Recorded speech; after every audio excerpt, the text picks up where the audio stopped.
Introduce next Carole Tobias, the president of National Right to Life. National Right to Life's casting this in terms of pain is vital. It was vitally important. It began in Nebraska, and it helps us all understand what this debate is actually about. So thank you, Carole.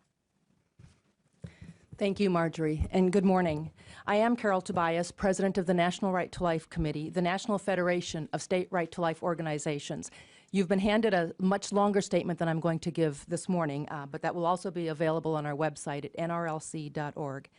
I am proud to stand here today to offer our strong support for the legislation that Senator Graham is introducing today, the Pain-Capable Unborn Child Protection Act. This legislation would generally protect unborn children from abortion beginning at 20 weeks after fertilization, which is 22 weeks of pregnancy, a point by which, if not earlier, there is substantial medical evidence that the unborn child can feel pain. Public opinion polls show that by lopsided margins, Americans support prohibiting abortion at least by this stage in development. Yet those of us seeking to advance this legislation face some formidable obstacles, and I would like to discuss one of those this morning. We see a willingness on the part of many journalists to repeat unskeptically and often to adopt as simple fact pronouncements from special interest groups such as the Planned Parenthood Federation of America and the American Congress of Obstetricians and Gynecologists on any point that might be cast as a medical or science question. On January 14th of this year, Dr. Hal Lawrence, the Chief Executive Officer of ACOG, held a conference call to educate journalists. Politico reported, Lawrence said that less than 1% of all abortions occur after 20 weeks, but those that do are mostly situations where the life of the mother is at risk or there are severe medical complications. The best available evidence suggests that the great majority of abortions performed in the late second trimester are not performed because either mother or baby faces an acute medical crisis.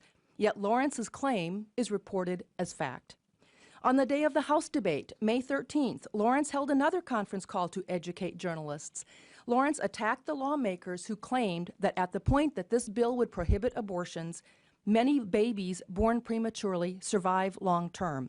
Lawrence said that claim was, quote, quite simply wrong, end quote.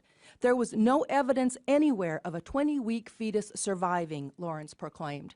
The Washington Post fact-checker concluded that Lawrence is incorrect when using the definition in the Pain-Capable Unborn Child Protection Act. So in a conference call called for the specific purpose of attacking this bill and smearing the bill's proponents as purveyors of mythology, it was the head of ACOG that was distributing misinformation. It is common to read in stories about this legislation and similar bills at the state level that medical experts say that unborn children do not have the capacity to experience pain at 20 weeks fetal age. Which experts are those? The voice of authority most often quoted is ACOG. In the January 14th conference call, Lawrence said, there is no evidence that there's any fetal pain until you get past the 23 or 24-week gestation. No evidence?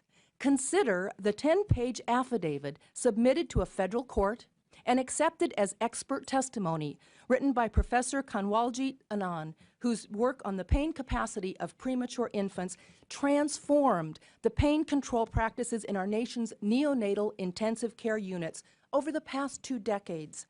Dr. Anand wrote, "It is my opinion that the human fetus possesses the ability to experience pain from 20 weeks of gestation, if not earlier. And the pain perceived by a fetus is possibly more intense than that perceived by term newborns or older children. Moreover, there are many, many pages full of citations from peer-reviewed studies in support of the various specific findings in the Pain-Capable Unborn Child Protection Act. In the light of this body of documentation, the repeated statements by ACOG that there is no evidence reflects willful ignorance at best. Given ACOG's track record, it is long past time that the news media stop treating ACOG as the voice of authority on such matters. Sometimes it might help to step back and see if a claim seems plausible on its face.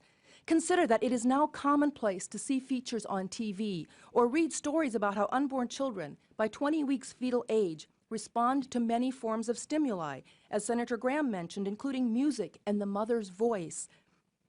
We read stories of surgeries performed on unborn babies in the womb during the second trimester who are, first of course, thoroughly anesthetized. Yet ACOG and Planned Parenthood ask you to take their word that these babies, and even babies many weeks older, remain blissfully insensible to the powerful grasping tools that are introduced into the uterus as their arms and legs are being torn off by brute force. As this bill moves forward in the Senate, we ask that serious journalists stop serving as amplifiers for such misinformation.